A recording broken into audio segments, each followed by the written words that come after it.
Greetings all, Ferrari Man 601 here. Welcome back to another 1/18th scale model car review of this, rendered in 1/18th scale by Mini Chaps, the McLaren MP420, as driven by Kimi Räikkönen in the 2005 Formula One World Championship. The McLaren MP420, it is one of my all-time favorite Formula One cars.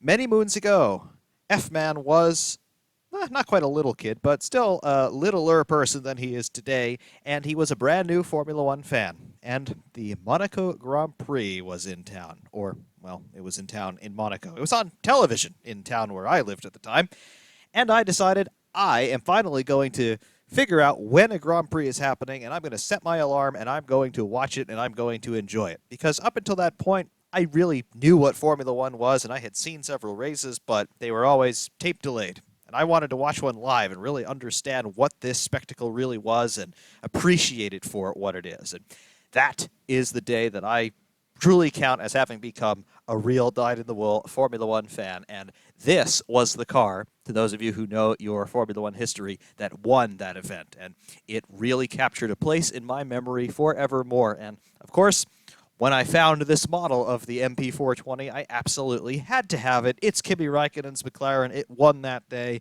It formed really the first core memory that I have as a Formula One fan. So it absolutely has to be here, and therefore it's a car that I have always remembered. And as I have learned more about not only Formula One, but learned more about automotive design and aerodynamics and all kinds of crazy things associated with this stuff, I have come to appreciate it all the more as well.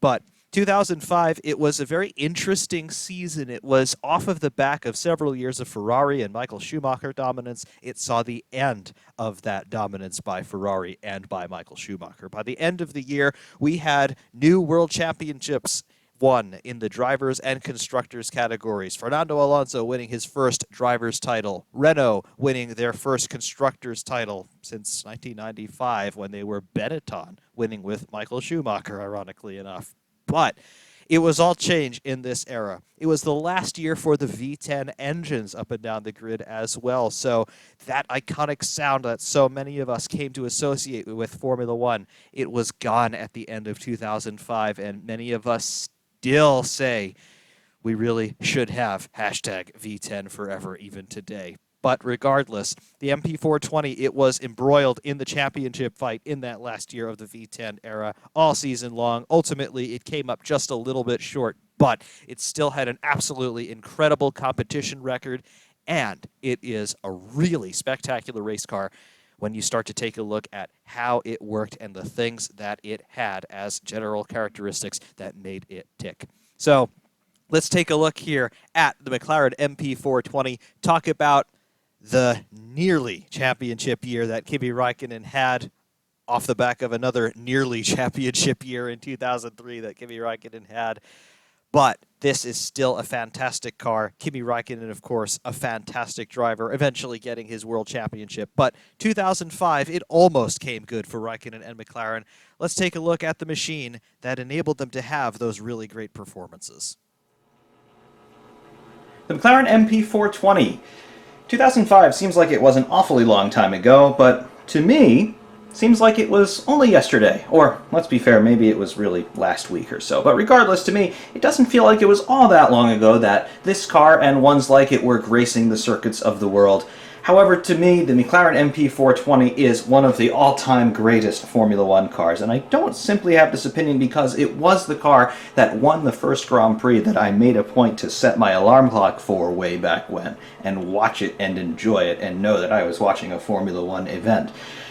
But that is definitely one of the contributing factors to this car being so highly regarded to me personally. However, what is the McLaren MP420, and why do I say it is one of the greatest Formula One cars of all time, despite it being rather infamous for, well, blowing up or experiencing other technical failures at rather portentous moments?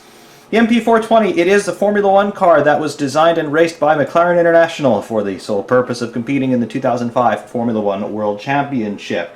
It was designed by the McLaren Brain Trust at the time, headed up by Neil Oatley and Adrian Newey. Yes, The same Adrian Newey who designed the Red Bull cars that we took a very good look at last year. He was racing with McLaren in this era as their technical director and chief brain trust for designing their Formula One cars. We don't need to introduce Adrian Newey. He has penned more World Championship winning Formula One cars than anyone else, I believe, which means he is absolutely the master of masters when it comes to aerodynamic design on open-wheeled race cars. However, he was assisted in this task in 2005 by Neil Oatley, who also has some World Championship winning Formula One cars to his credit. Most famously, off the top of my head, the MP4-6 McLaren of the 1991 season, Ayrton Senna's last World Championship winner, I might add.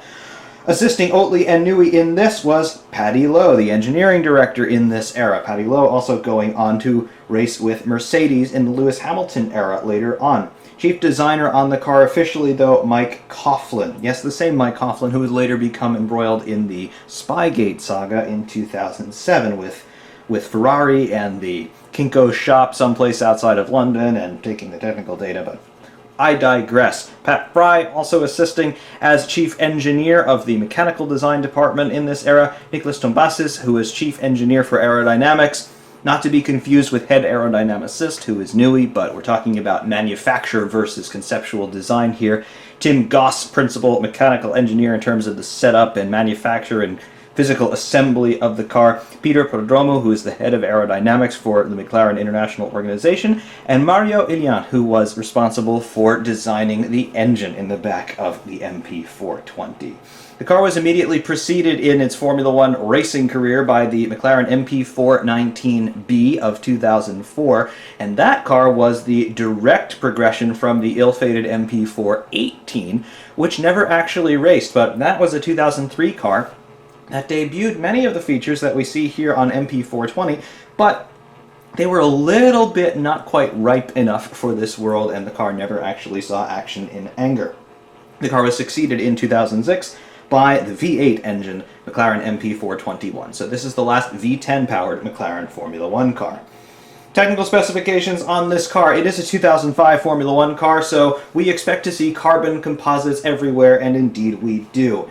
The principal structure of the car is the carbon honeycomb composite monocoque, which comprises the cockpit area and the proverbial survival cell. It also provides the structural mounting points for things like the front suspension, the fuel tank, and thereby the engine and driveline. So the structural core of the car is that carbon monocoque, as we have talked about many a time in these model car reviews of Formula One cars. The front suspension, we have got double wishbone push rod, as you would expect to see on a Formula One car of this vintage, and that is repeated in the rear. So double wishbone push rod suspension in the front and rear. Those push rods in this particular case are actuating dampers which are acting on a torsion bar, or torsion beam, if you will. So we have got torsion bars on a Formula One car, which something that's more associated, at least in the world that I live in, torsion bar or torsion beam suspension, particularly on the rear. We think about economy cars quite often when we talk about torsion bars, but no, Formula One cars also using a form of torsion bar suspension. Dimensions on this car. The overall length is 4,770 millimeters, or 188 inches. The width was 1,800 millimeters, or 71 inches, and the height was 950 millimeters, or 37 inches. Basically, these regulations stipulated the dimensions that we see here, not necessarily in length specifically, but there was a maximum length limit, of course. However, that width absolutely had to be bang on 1,800 millimeters as prescribed by the regulations, and pretty much the height as well, because we have the roll structures there to protect the driver in a rollover incident. Wheelbase on the car significantly shorter than the overall length, as you would expect, at 3,200 millimeters exactly, or 126 inches. The engine in the back of this car, as we have already said, it was a V10. It's the last McLaren to be equipped with a V10 engine. It was actually an Ilmor-built engine. Yes, Ilmor. That is the engine consortium out of England, basically a modern-day Cosworth, but they were building race engines for Mercedes-Benz in this era. Ilmor continues to build race engines today, most famously, most likely, for Chevrolet in the IndyCar series. So every Chevrolet badged engine in IndyCar is actually an Ilmor, but Ilmor building the engines for McLaren in this era, they were badging them as Mercedes. It is specifically the FO110R. This engine was a 3-liter V10, 90-degree bank angle, naturally aspirated, mounted longitudinally in the car behind the fuel tank and ahead of that gearbox. So a glorious V10 engine in this era, revving out to some crazy speeds. Red lines probably approaching 20,000 RPM, particularly in qualifying trim in this era. However, power figures that are generally quoted are between 900 and 950 horsepower in this era. The specifics are a little bit murky still to this day, but I would say conservatively talk 900, and then if you wanted to be a little bit more liberal, we're really pushing 1,000 horsepower here, particularly in qualifying trim toward the end of the season. But we'll split the difference and say around 930 to 950 horsepower. Incredible performance potential out of these V10 engines at the time.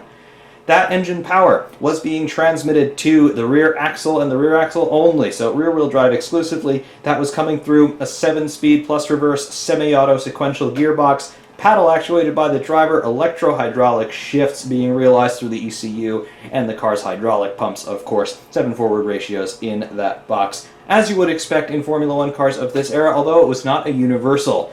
Renault, very famously, the guys who won the World Championship in 2005, they only ever ran a 6-speed gearbox in 2005. So the last V10 Formula One car to win the Constructors' Championship was also the last Formula One car to race with a 6-speed gearbox. So consider that. But not the case for McLaren, 7 ratios all season long.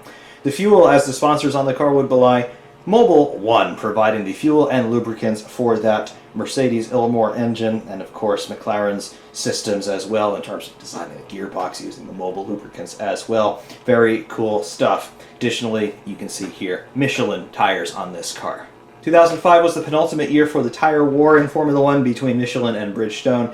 Probably the most infamous year for it as well, as we all know the story of the 2005 United States Grand Prix, where all of the Michelin-shod teams, they withdrew at the end of the formation lap, McLaren being one of those Michelin-shod teams, which means, yes, they did not compete in that 2005 United States Grand Prix. However, the races in which it did compete, well, it only competed with McLaren Mercedes in this era. It was driven by Kimi Räikkönen, as we see here in the number 9 car. However, the number 10 drive was shared throughout the season for several interesting reasons that perhaps we'll get into by Juan Pablo Montoya, Pedro de la Rosa, and Alexander Wurz. Alex Wurz there making his return to Formula One after the 2000 season, I believe. He raced at Imola for McLaren, deputizing for Montoya, who had a rather suspicious tennis injury, or at least that's the story that we were told at the time. De La Rosa also deputizing for Montoya at various points through the season as well. I believe at Bahrain, De La Rosa really made his entry. But yes, Alex Wurz drove this car as well. He's a Formula One stalwart, particularly in the testing and engineering side of the sport.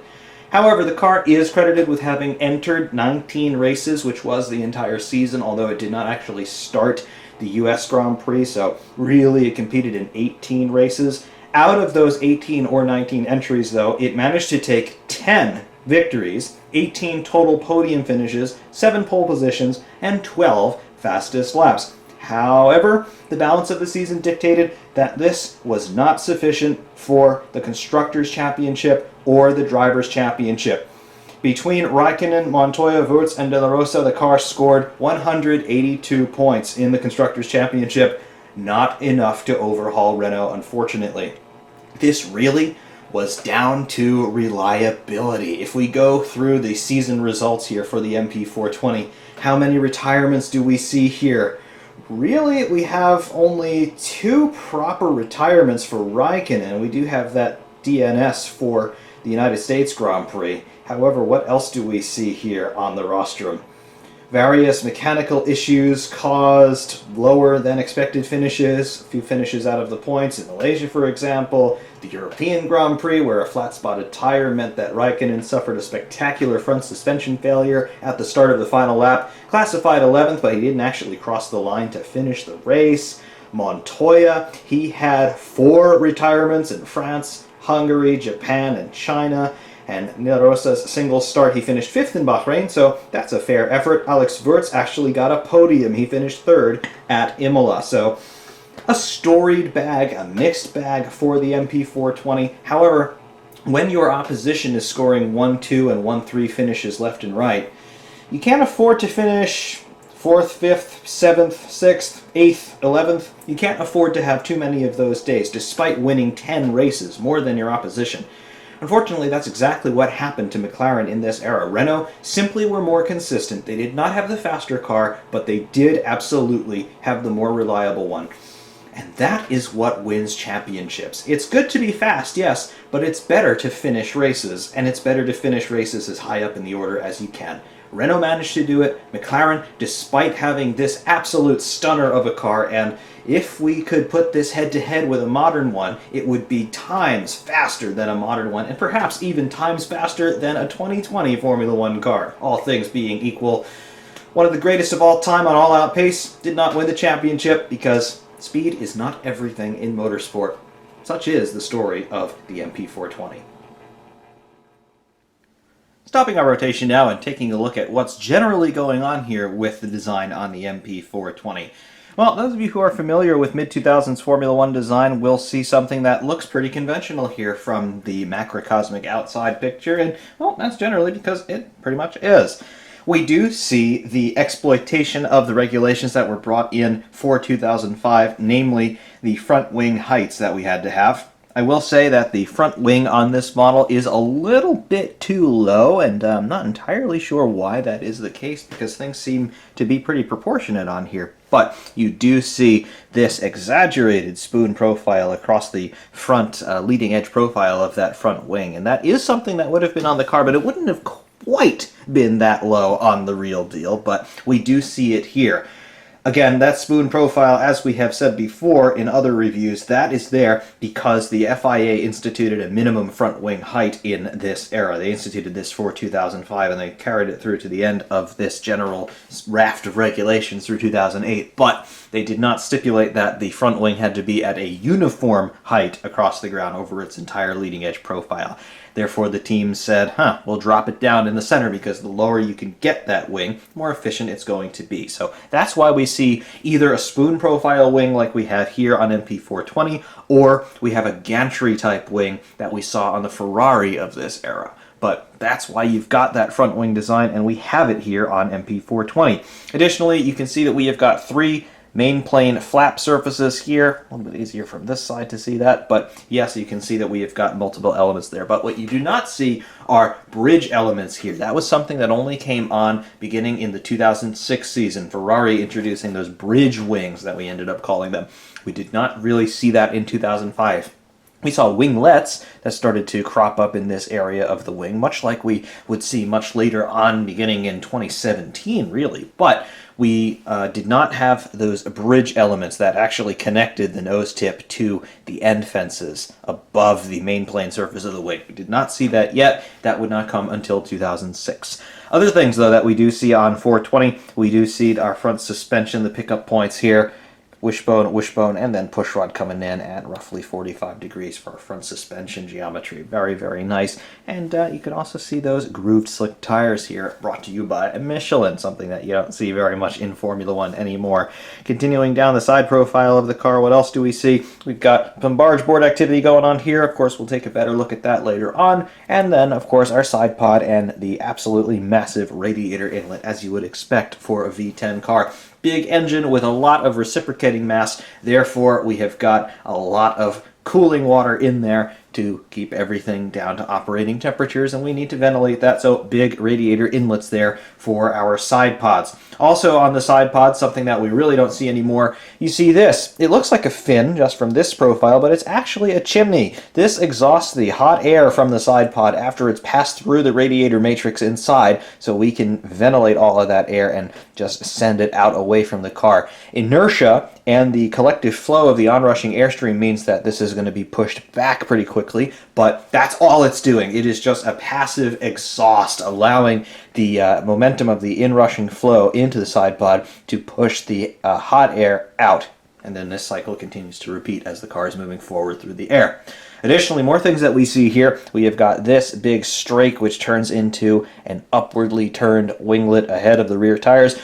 We did see things kind of like this on cars like the Ferrari F2001 and F2002, but this is a huge single element winglet that is just shaped in this beautiful open curving shape to bring the air up and over the rear wheel there, because that's obviously a lot of drag hanging out there in the airstream, and you just want to make sure that you control that as much as possible. This also links up to a little auxiliary winglet that attaches to the engine cover at the back, believe it or not. Can't quite see it from this angle, but it's there. What we can see from this angle, though, we can see two things. One, we have got our diffuser, our reference plane, the floor area right here, which leads into our diffuser through our empty space to play with. We've got a little stay in this section of the diffuser here, just keeping everything together. And additionally, you can see that we have got our rear wing. Simple two-element main plane here with our spacers, just preserving that slot gap there between the upper and lower elements, but it is all there. Moving back toward the center line of the car, though, obviously we've got our cockpit area where you would expect it, flanked by our two utterly conventional wing mirrors there in a traditional mounting point. We've got a little windscreen that we can't quite see from this angle, but it's there. We have got our intake snorkel for our engine air intake, and the Viking horns. Yes, these two little flow conditioners, just helping to smooth out turbulence that might be generated by the driver's head and helmet there, because he's rather exposed in this high-speed airstream. And we're just trying to smooth out any turbulence that might get set up before it heads out to the rear wing in this area. So the Viking horn, something that we started to see first on the McLaren, and then a few other teams started to copy this idea later on in 2005 and certainly by 2006, 2007. And McLaren continued to run them through 2007, 2008, I think, as well. So it was a cool idea, and it was just something that was very distinctive on this car, particularly at the beginning of the season. It was something that everybody took note of, and it became one of the hallmarks of the MP420, the Viking horns. I still think it looks like a really cool thing, and really great to see it on this model as well. Taking a look here from nose on at MP420, and here we can see a little bit more plainly that spoon profile of the front wing. Again, it is sitting a little bit too low as far as I'm concerned. Not terribly so, but it's a little bit low. I don't know if that's just because of the angle that the wing is mounted to the nose on this particular model, but it's a little bit too low to be 100% authentic. But regardless, it does fit the general visual proportion that we're looking for, and it does illustrate that spoon profile on the wing, so we will give that a pass. But you can also see, more importantly here, we have got our triple element main plane here.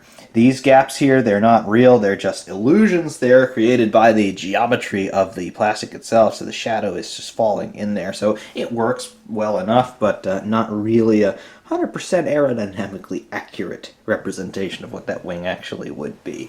Regardless, though, we can see that we have got this wide and low nose tip. This was something that we did not universally see in this era. Do remember the Renault and the Ferrari had a markedly higher nose tip than this, but you can definitely see the design variation that we had in this era. It's something that's sorely missed in modern Formula One, but we had a lot of design variety in this era, and one of those areas was that nose tip, and you can see what McLaren chose to do with it. Very wide and very low, and it gave them plenty of space to put the Mercedes logo right there, quite obviously the three-pointed silver arrow star. So there are multiple reasons why an aerodynamicist may choose to do something, but some of them have to do with the sponsorship allocations on the car and where logos are supposed to be. So that's cool, but I digress. Also on the front end here, what else can we see? We can see our front suspension geometry now plain as day. Wishbone, push rod coming down there diagonally. Obviously your dampers are on top here, and they are inside the chassis. But that push rod taking the force that is being transmitted up into the wheel, up into the chassis, and then your dampers are going to be inside here. They'll be linked latitudinally rather through a torsion bar set up through that front monocoque. So really cool stuff. And also there are hatches up top here that we'll see later on for accessing the pedal box and things of that nature. But really nice proportions here. Additionally, on those front wheels, you can see these huge brake ducts. That's just to inlet air for brake cooling. They weren't really doing anything else in this era with those brake ducts. I do tend to remember, perhaps it was 2001, 2002, around that era, where McLaren actually had impellers that were part of the wheel hub that were actually actively sucking air into the brake ducts, in addition to the air just being thrown in there by the forward momentum of the car. These impellers were just driven by the rotation of the wheel itself, and they actually created a blown axle doing that. I don't know if it was ever formally banned by the FIA, but it was not something, to the best of my knowledge, that featured on MP419 or MP420. But McLaren definitely were playing with the brake system in this era, going back a little bit before this to 1997 and 1998. I believe they continued to use some flavor, some variation of this, although it had been formally not quite banned, but protested in this era by 1999. But they had the brake steer system where the drivers could just apply rear brakes, and initially they could do this just on the rear axle, either to one wheel or the other, but it was fixed in terms of which circuit they were at. But later on they could actually switch which wheel they wanted to brake at the rear independently. The FIA eventually said no, you can't do that, but McLaren were certainly playing with brakes in this era, and by 2005 I think they were done. But again, big brake ducts on the car. That's a tangent. Regardless, though, continuing to move up on the monocoque, we've got this pitot array, antennas, and then, of course, going back to the cockpit. Here, though, by that snorkel, you can see not only the proportions of the roll bar and snorkel, but those Viking horns. They look very dramatic, and they were something that were just different in the visual profile of the front end of a Formula One car. These two little winglets sticking out from either side. And here you can see why they called them the Viking horns. Those very theatrical and not at all accurate Viking helmets that you might see at some Wagner performance. That's what they resembled, at least according to the pundits of the time, so that's why they got their name. But there they are, and you can just see their relationship now visually to the rear wing. They're a little bit higher than the rear wing main plane is, but you can see the effect that they would have on an airstream rushing past the driver's head there, perhaps some turbulence being induced. They're just trying to settle that down before that flow makes it to the rear wing so we can get that rear wing to be as efficient as possible. Additionally, here you can see the wing mirrors here and the tops of the side pods behind them and these big radiator inlets on either side, quite obviously. But really, really cool stuff here from the front end of MP420.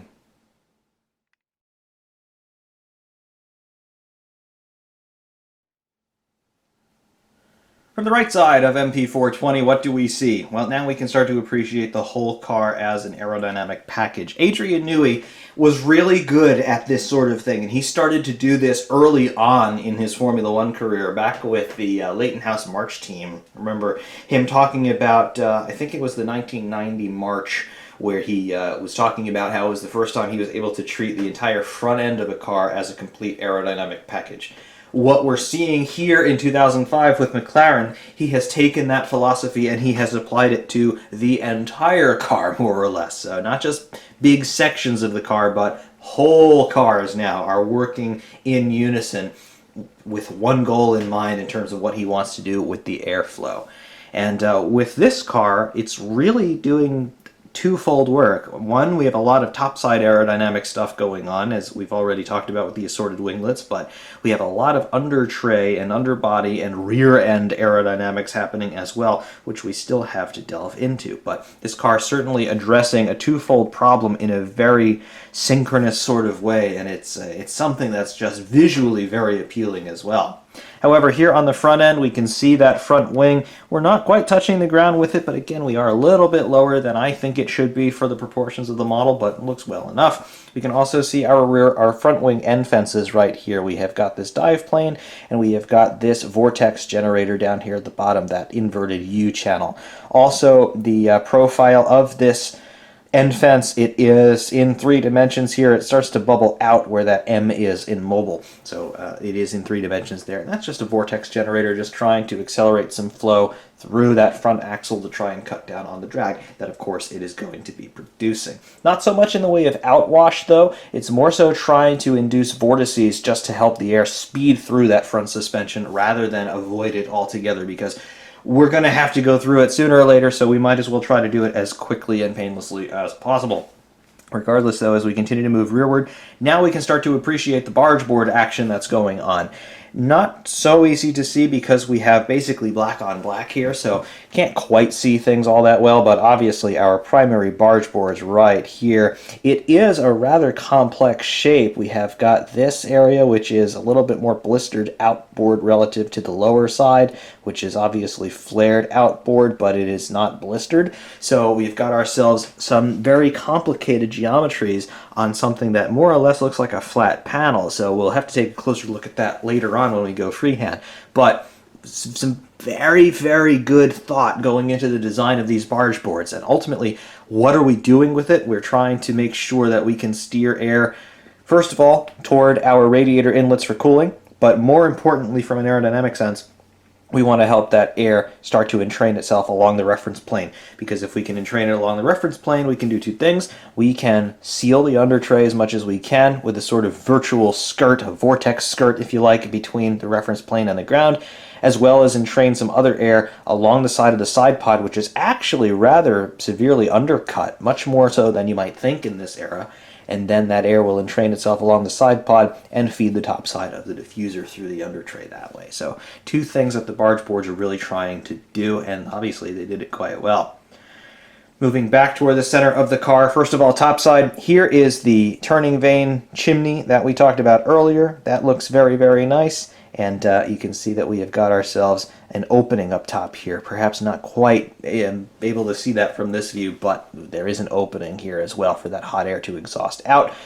Additionally, just to rears of that, we have got a winglet. So some of that hot air coming out of the chimney will be entrained to this winglet and then sent up. And then more of it will just continue to expand upward and outward as we head toward the rear wing as well. So that's all very cool. We don't really have so much sculpting on the front area of the side pod, but it does obviously taper downward here as air that's coming in along the front end of the car from around the mirror fairings. You can see that these are shaped like airfoils. We're trying to accelerate air over the top of these fairings here. It will entrain to the top of the side pod where it interfaces this little winglet, where it will partially go inboard around the engine cover to the exhaust area here, and then some of it will go more outboard and then come down and again interface a little bit with the exhausts in this section. So that's interesting. So we're trying to create a high pressure zone across the top of the car here so that we can get toward that rear zone and that rear wing, which is going to be important when we take a look from the rear, and you'll see why we're trying to steer so much air so early on, relatively speaking. However, here's that winglet that we mentioned before from the left side. You can see how it's just sculpted in one piece and it comes up and over that rear tire. It moves inboard a little bit around the inboard surface of the rear tire, and then it creates a little winglet forward of the rear wing, and it links up with the engine cover right here. That engine cover itself, you can see this nice curving shape. It's not quite a right triangle as you would expect to see on some other cars of this era. It does have that curved upper profile, which does look very, very nice. And again, it was another somewhat distinctive feature of the MP420. Other teams started to copy this engine cover design a little bit later on, particularly by 2007. We saw teams like Ferrari starting to do this with their mid-season updates, but McLaren had this shape all the way back in 2005. And it obviously worked out well for them aerodynamically, especially when you see how thin they managed to make this from its longitudinal profile. It's quite impressive. Rear wing, we can see these rather large end fences. This is something that started to crop up in 2004, but by 2005, they had mandated that the rear wings need to be mounted a little bit farther forward relative to the rear axle, which means that the center line of the rear axle is now basically even with the leading edge profile of that rear wing. So that's something that was new for 2005. To get around some of the aerodynamic detriments that this induced, we started to see these larger, in terms of being wider longitudinally, these rear wing end fences, and that's something that we see here on MP420. No curves or anything like that really in this era on these end fences. The team started to play with that in 2006, 2007.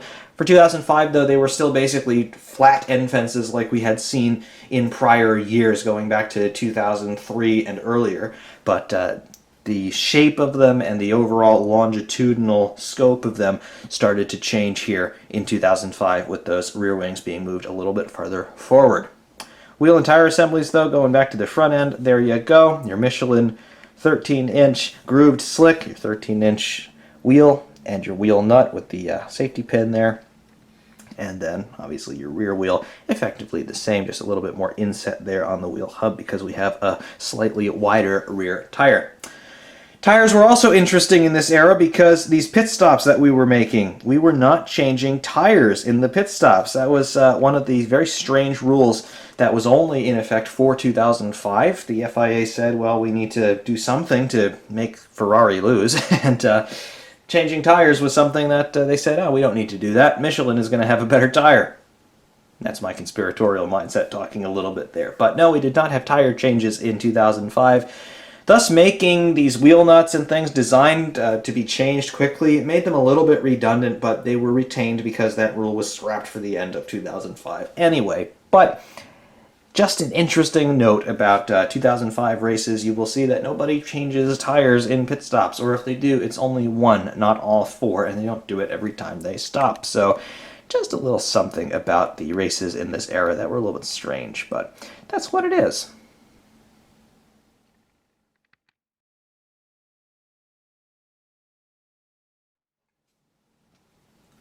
Taking a look from the rear of MP420, and what do we see here?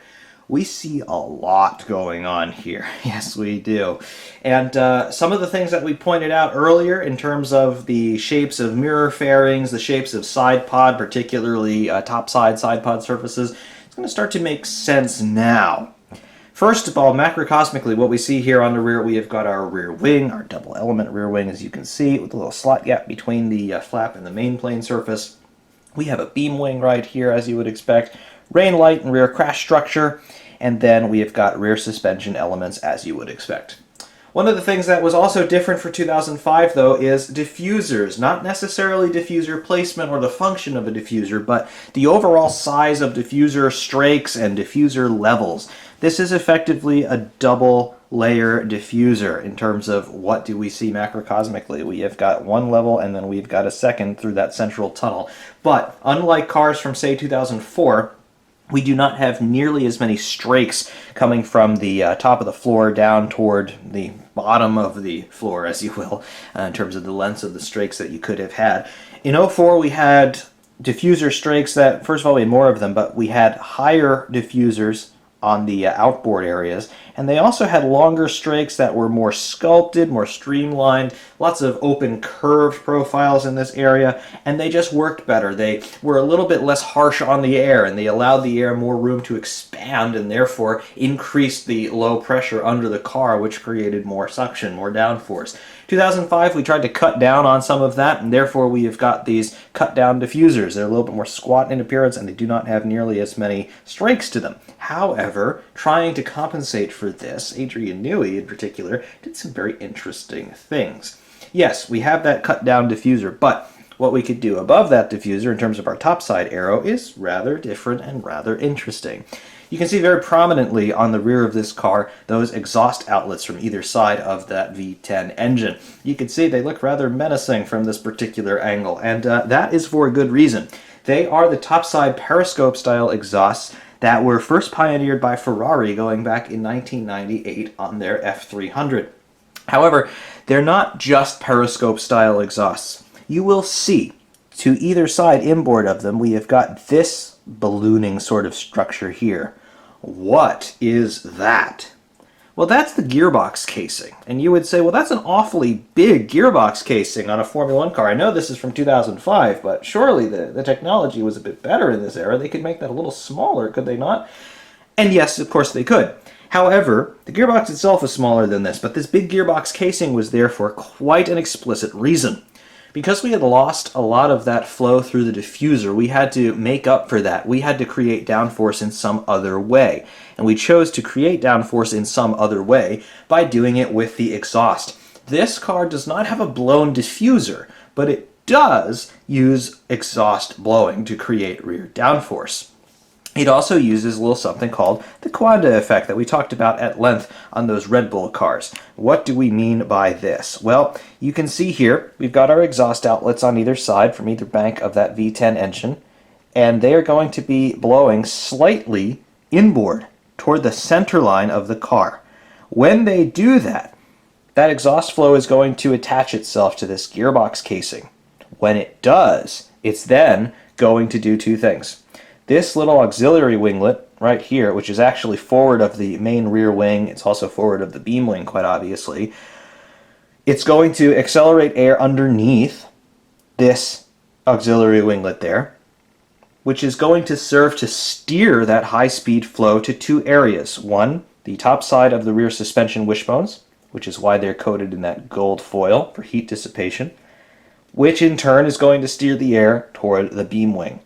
So what Adrian Newey are doing here, by placing the exhaust where they have, and by placing this gearbox casing where they have and shaping it in the manner in which they have, is they're actually blowing the beam wing from all the way forward here in the midsection of the car where the engine is. Fantastic design. They're utilizing the Coanda effect, and of course they are also utilizing Bernoulli's principle, because remember the wing mirror fairings, the shapes of those, the shape of the top side of the side pod, how we're bifurcating flow with these two little fins on either side of the cockpit, not the Viking horns, but the smaller ones even a little bit farther forward. We are energizing flow that's coming organically from the top of the car toward the center line of the rear zone, energizing it with the exhaust flow, entraining that to the center line of the car, further suggesting to the ambient air where it should go, and therefore we're going to accelerate air through two gaps underneath this auxiliary winglet and then in the gap between main plane rear wing and beam wing rear wing. Absolutely tremendous design, and this is what I mean by treating the entire car as a cohesive aerodynamic piece. They're starting to think about this zone right here at the rear end all the way in the front, where the driver is, with those mirror fairings, where they've placed them and how they've shaped them, because that is going to dictate what happens here at the back, where the rear crash structure is and where the beam wing is. So much thought and so much care went into this design, thinking about where each molecule of air virtually is going to end up, and how is it going to create usable downforce and therefore translate into better performance on track. Tremendous. The McLaren was the only car that did something like this in 2005, and it's a big reason why it was so fast. It also might be a reason why it was not the most reliable, because in order to do this, you necessarily need to start bringing hot air very close to your mechanical components. I mean, this bulbous structure is the gearbox casing. The gearbox is generating a lot of heat all by itself. But even when a Formula One gearbox is working at its hardest, it's still nowhere near as hot as a Formula One exhaust. You're sending that very hot exhaust air right into the gearbox vicinity, and that's going to create a lot of mechanical strain, and ultimately it is what caused several gearbox failures for this car, and ultimately it's what cost it the World Championship. So when the thing that brings you all of your speed is also the thing that takes away results, it's perhaps not a great trade deal, but it was very impressive when it worked, and the MP420 still, I believe, holds a couple of Formula One lap records. So there's your trade-off. You lost the World Championship, but you impressed the hell out of a lot of people with the amount of performance that you had when everything was working well, and this is really where all the secrets to the pace that this car had lie.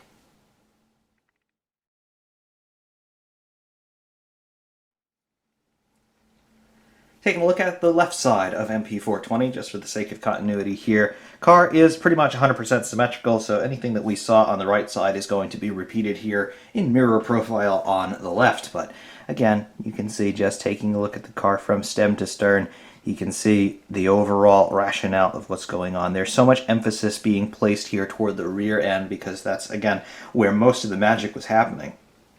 But we start to consider what's going to happen at that rear end relatively early on. And again, for the most part, where the barge boards are and where the cockpit is. So roughly at this point on the car, we have stopped caring about the front end and we are just focusing everything toward the rear. Where is that air going to go and how are we going to use it? And we start with the barge boards, bifurcating the flow so that we head along the reference plane to feed the top side of the diffuser this way, really to try and send air inboard toward that central tunnel.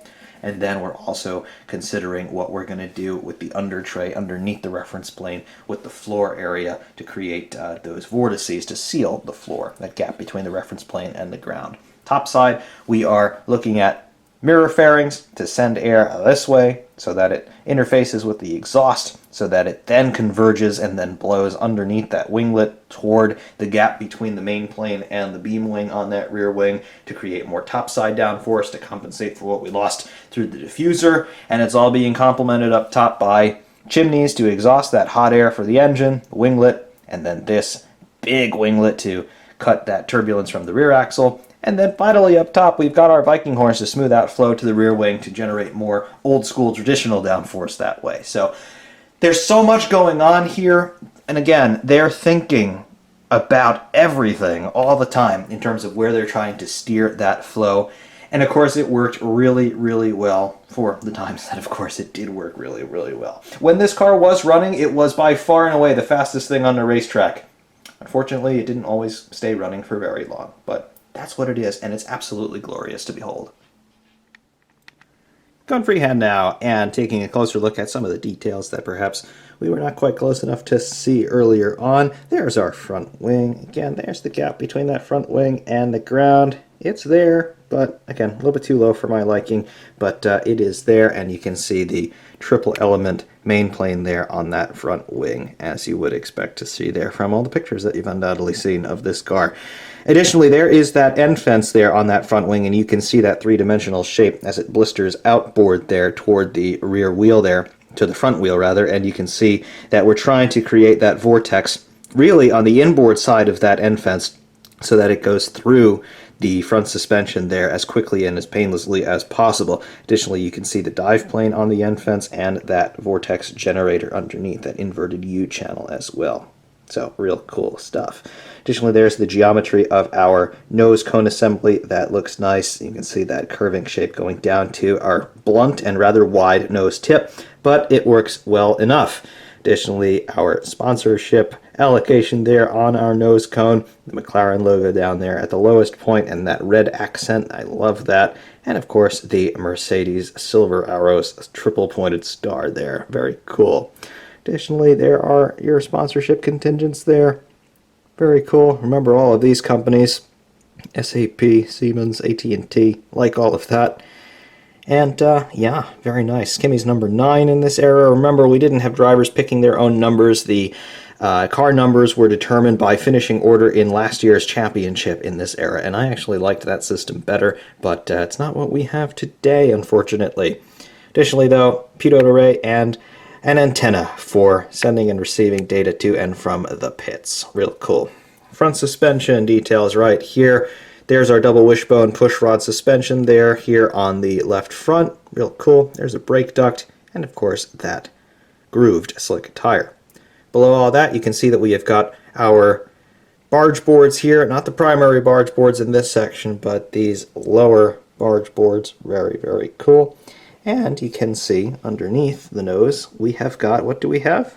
We do not have a keel on this car. This is a zero keel car. Now, not entirely, because we are using that lower barge board to mount, at least partially, the lower wishbones of the front suspension. So it's not entirely a true zero keel concept, but it's a zero keel in the sense that we do not have that traditional bulbous protrusion out from the underside of the nose.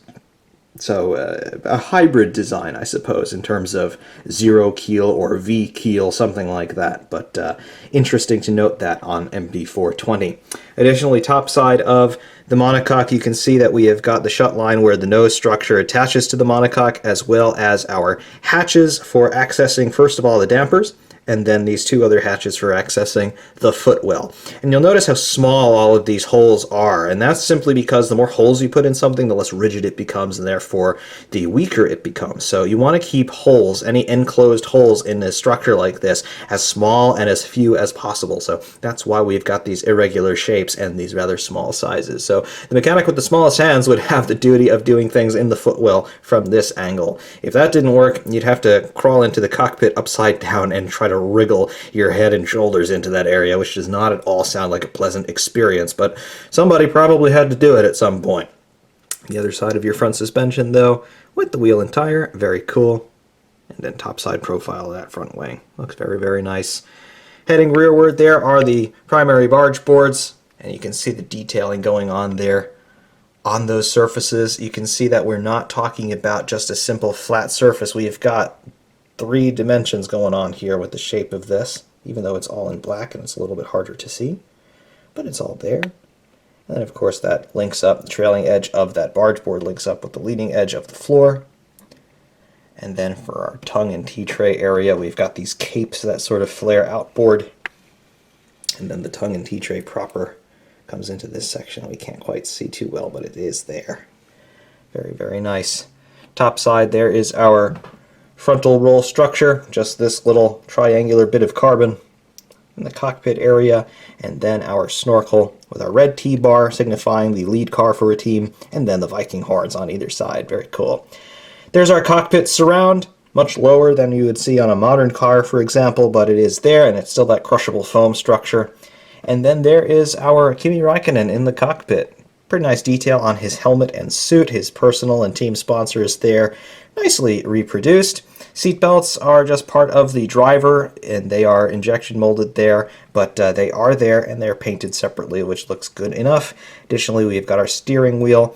Not really anything separately applied in terms of paddles or quick release collars on the steering wheel, but it is there and well recognizable, and it's the right shape as well.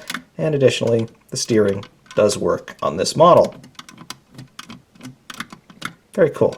Like all of that. Additionally, there is our little windscreen in this area. So you can see all of these little details on the cockpit area, and they look well enough. Not great, really, but they're certainly indicative of what mini chaps were making in this era, and they are well good enough, once again. Here are those little winglets that we talked about earlier in terms of how we're bifurcating flow before we send it rearward, and that, again, looks really, really cool and goes a long way to explaining this car's performance, particularly its grip on the rear end. And then there is that rear zone in all of its resplendence. Have a look at what we've got going on here. In particular, you can see where the exhaust outlets are, and then the shape of that gearbox casing. Everything is just sending that air inboard to converge at the center line right underneath that rear wing to blow this gap between the rear wing main plane and the beam wing, and that's where we're creating a lot of our downforce. Additionally, you can see that we have got this winglet right here ahead of that beam wing. Absolutely fantastic to see. And then there's all of the gold foil around the suspension elements there. Again, because carbon is not particularly resilient in high heat, and this would be a mighty hot area because you've got the exhaust gases directly impinging on a lot of these surfaces. So you got to protect that, and gold is a great heat reflector. It's a great electrical conductor as well, but you want to keep these areas below their operating limits in terms of extreme temperatures. Otherwise, you will get even more failures than this car eventually had in reality. So that is some very, very cool stuff right there. But yes, in general, lots and lots of fantastic features on this one, aerodynamically speaking, and it's absolutely wonderful to behold, again, as a complete design package. There is not one surface on this car that is simply there as a gap filler. Everything has an explicit purpose, and you can directly tie it to the car's aerodynamic performance. Taking a look now into the cockpit from the right rear, and we can just start to divine some of the details that we do have on the steering wheel. We don't have anything like chassis plates or homologation stickers here, but we do have decent enough detailing on the steering wheel. You can see that they have bothered to paint some of those upper buttons there to indicate the presence of different buttons. They've just repeated the same colors on either side, but they're there, and there was an attempt, and a pretty good one at that, so I like that quite a lot. And of course, you've got the Mercedes-Benz logo front and center, as you would have seen on that onboard footage in this era. Additionally, you can see that we have an attempt at the display unit. Rather simplistic display units on these cars in this era. We've just got 3 LCDs in there. We've got one on the left, right, and in the center would have just been a gear position indicator, but it is modeled in there as a 3-dimensional object, and it looks well enough. Another little detail that you'll see there, I think it's actually on the model associated with the mounting points for the wing mirrors, but you can see these little circular indentations on either side of the cockpit surround. You can pretend that those are the pull tabs that would allow the driver to remove this cockpit surround if they wanted to, so that's cool. More detail here evident though on Räikkönen's helmet. Very nice design that he had in this era. You can see his Iceman nickname there, done in reflective colors. And then on the side there, there's the decal, the Hugo Boss detail with Räikkönen, Kimi Räikkönen's name there next to it. Johnny Walker branding on the side of the snorkel. Looks good. And there's your Viking horn. And then your red T-bar. Emergency kill switch for the marshals. And then the engine cover with our sponsorship decals applied very nicely. Nice and straight once again. That sloping curve of the engine cover going down to that winglet. And then the rear wing proper with our struts there are separating the panels there, making sure that we maintain the slot gap. Very, very nice rear suspension. And those exhaust outlets. And there's a good look at the geometry of that gearbox casing, and you can see how the exhaust flow is going to try and attach itself to that surface so that it blows through the gap between the wing elements there. Really, really cool. There is this outboard vane as well with that flick up at its terminating area over the rear tire. Very nice. Top side of the diffuser. There's that stay between that outboard winglet and the floor, just for some rigidity. And then over top of everything. There is just so much going on in the rear zone on this car. But you can see how it all just comes together. And generally you can see how it works by looking at it from this view. It's something absolutely great. Absolutely it is. And just again, the care and the amount of thought that went into this sort of design was really the reason why the car had the performance it did in terms of its pace. But you can also see the challenges of packaging that they suffered with in this era and trying to keep things cool despite those huge openings in the side pods for ventilating those radiators and keeping water temperatures down for the engine. You can see why having such constriction back here, trying to funnel the air toward the center line, you can see why you would have issues with cooling and how that could contribute possibly to reliability issues, which ultimately is what McLaren suffered. But you can't say that they didn't try, and you can't say that they didn't do an absolutely fantastic job overall with the design on this car from an aerodynamic and packaging standpoint. It is absolutely sublime any way that you wish to look at it. Again, it's one of my favorite Formula One cars ever. It's one of my favorite cars, full stop, ever. It's an absolutely fantastic thing. And again, it's indicative of the imagination and the ability of guys like Adrian Newey and all of the other designers really in this era who were able to put something together like this. And the fact that it works at all, taking a look at some of those geometries, particularly in that rear zone, is a testament to how good these guys were. But the fact that it won 10 races, incredible. And here, for those of you who are curious, the bottom of MP420. What do we have here? Well, first of all, there is our front wing area, as you can see. And then our suspension mounting points here. You can see that the lower wishbones do in fact mount to these barge boards that are mounted on either side here ahead of the primary barge boards. So it is a zero keel concept from a monocoque and front nose standpoint, but it's not quite a zero keel concept in terms of suspension geometry. So again, a hybrid design here, but very innovative for the era. Looks cool, and obviously it worked pretty well. Additionally, across the bottom, there is our legality plank painted in that buff color as you would expect. And then moving outboard, the other areas of the floor, reference plane, and then our diffuser expansion zone. Have a look. Nicely done with that carbon texturing throughout, including the central tunnel. Underside of that beam wing goes back to a matte black finish, but we got carbon texturing throughout everywhere else. Outboard sides, there is Paul's Model Art Mini Champs with the registered trademark there. And then here on what is the right side of the car, McLaren Mercedes MP420 2005. Then across the center plank of the car, 118, made in China. And then your screws that hold everything together. This rather ragged hole here, and then the other one, those are the screw holes that would mount the car to the base inside the box that it came in. Of course, those were long removed, but that's what those holes are for. But there it is, a look from the underside of MP420. Not a view that we really got to see at all in reality, but as a model we can take as much of a look as we want, and yep, you can definitely see where they were going with the designs on everything in this era. Real cool. So there it was, rendered in 1/18 scale by Mini Champs, the McLaren MP420. As a race car, it was incredible. On its day, absolutely unassailable. The fastest thing out there. Still holds a couple of Formula One lap records to this day, which is really, really remarkable considering just how old this car is now. And considering that it's got grooved tires.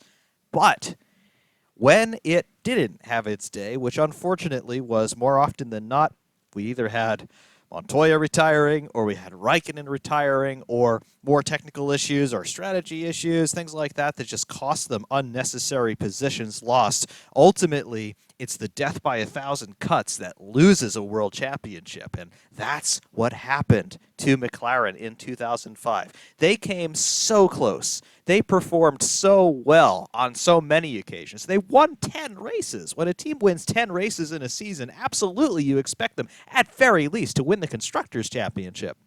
However, when you're winning and your teammate has retired, unfortunately, the guys who are finishing second and third behind you are still scoring more points on aggregate. Ultimately, that's exactly what happened to McLaren's 2005 campaign. And unfortunately, for better or for worse, it is how most people remember the MP420. An insanely quick car, but not good enough to win the World Championship. It's what the record books say. It's what the history books say. It's what Fernando Alonso says when he remembers that he can still call himself a two-time Formula One World Champion. However, I remember the MP420 for being the first car that really captured my imagination as a Formula One fan. Just the looks of this thing are something to behold. And as a very young teenager, really starting to come to terms with what is this crazy sport that I'm trying to get interested in? How does this car work? It looks like nothing like I've ever seen. It sounds like nothing I've ever seen. Initially, when I first heard a Formula One engine, I thought that they were turbines of some sort because my brain just couldn't understand that a piston engine could rev that high and sound like that. But alas, over the years, as I learned more, I began to understand more and really, ultimately, by the end of the day, appreciate more because, yes, those piston engines can actually rev that high. And yes, there's a reason why they sound the way they do. And the science and engineering behind all of that is something that is endlessly fascinating. And to this point, it's become a lifelong obsession of mine.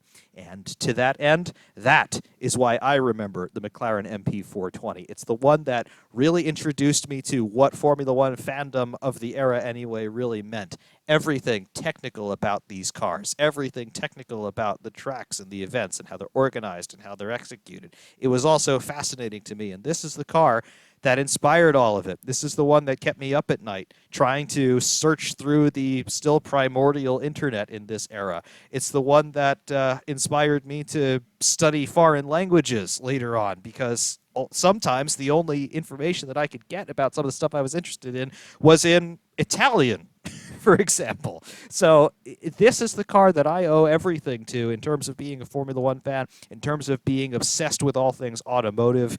So for that, I have particularly tender memories associated with the McLaren MP420. The rest of the world, maybe not, but I like it all the more for it. In terms of the 1/18 scale model that it is, I remarked several times here about the height of that front wing. It is a bit too low as far as I'm concerned. It's the right shape, it's the right size, everything else works. Just the height on that needs a little bit of adjusting. Other than that, though, it's a very nicely constructed piece, as you've seen. Everything fits well. Nothing is loose. Nothing appears to be out of place. And really, it has held up very nicely as a period piece. It is a 2005 model of a 2005 car, so it's rather old at this point as far as these die-cast models go, but it's still in great shape, and it still presents extremely well, as you have all seen here today. Until next time, though, I do thank you all very much for watching. Ferrari Man 601 saying thanks very much, and of course, we will see you soon.